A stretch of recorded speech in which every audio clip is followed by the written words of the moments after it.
Og så Børge, hvad du har gjort, du har smadret min yndlingspotteplante. Hej Pia. Hello ladies. Hvor er du varm. Du skal lige betale 2.000 kroner. Børge. Jeg har altid godt kunne lide Poul Nyrup Rasmussen. Vi ligner også hinanden. Hør nu, hør. Han er en smule radikal. Nu må du altså lige høre her. Det er altså ikke rimeligt. Giv mig så de 2.000. Hvad for 2.000 taler du nu om, hva'? Den basis. Før du får set om, så de er allerede brugt. Basis. Du skal ikke skrave til dig. Det kan jeg godt fortælle dig, at Børges penge. Børge, han kan sætte mig op på sine penge, fordi ellers skal han betale skat. Børge! Det finder jeg mig ikke i. Børge! Godt fortæl dig, Nyrup. Det er fandme godt, du ikke sidder som skatteminister. Børge! Kyk! De der socialkammerater, de er overhovedet ikke til at stole på, det ved jeg. Jeg har set det tidligere. Børge, du skal ikke tale sådan til tv, og det er sådan et dejligt smukt tv. De lover altid en masse, gør de. Så holder de det aldrig. Børge, ikke sidde der og råbe folk, Børge. Det er 100% garanti. Det er det eneste, der er sikkerhed i. Det er socialkammeraterne. Altså, Børge. De holder ikke, hvad de lover. Børge, det gør de der. Kunne du huske Per? De narrer folk hver gang. Kunne du huske Per? Han betalte dig 1 krone i skat for en uge siden. Er det rigtigt? Ja. Det er den første socialkammerat, jeg har hørt, der betaler sin skat til tiden.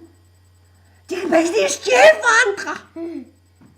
Sådan nogle Og jeg er penge. Og så har du betalt din skat, Per?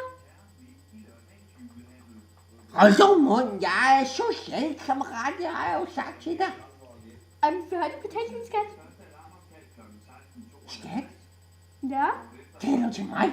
Der er skat overalt. Jeg er socialkammerat, så jeg inddriver, jeg betaler det ikke.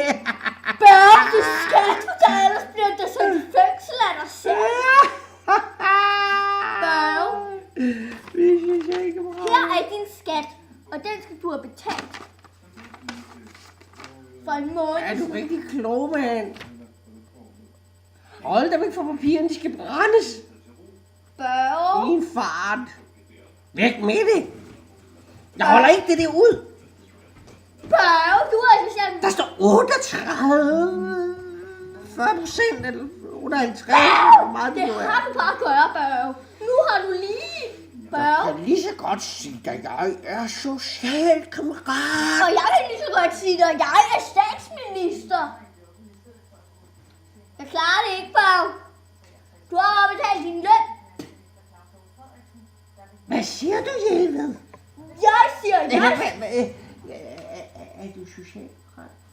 Jeg er statsminister. Helle Thorning. Nej. Helle, sæt dig ned, Thorning. Nej. Kom, frøken Schmidt. Kom. Og fortæl lidt om dit lille skattecirkus, du har haft med din mand. Og dengang I havde bolig sammen og sådan noget. Lad os nu høre sandheden.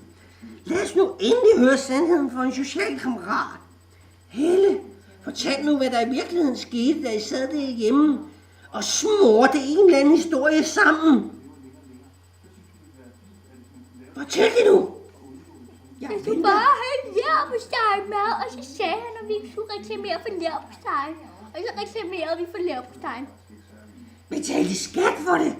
Ja. Nok. Betalte I nok? Ja, vi betalte rigeligt. Mere end nok. Det tror jeg ikke på, Helle. Nå, men det er da gud. Og din mand, han bor i England. Og Hvad vi talte i telefon? jeg kan godt love dig for, Helle. Den dag, du bliver statsminister, der griner jeg simpelthen min røv. Herfra og helt ud til Ballerup. Altså, jeg klarer det ikke mere. Slut.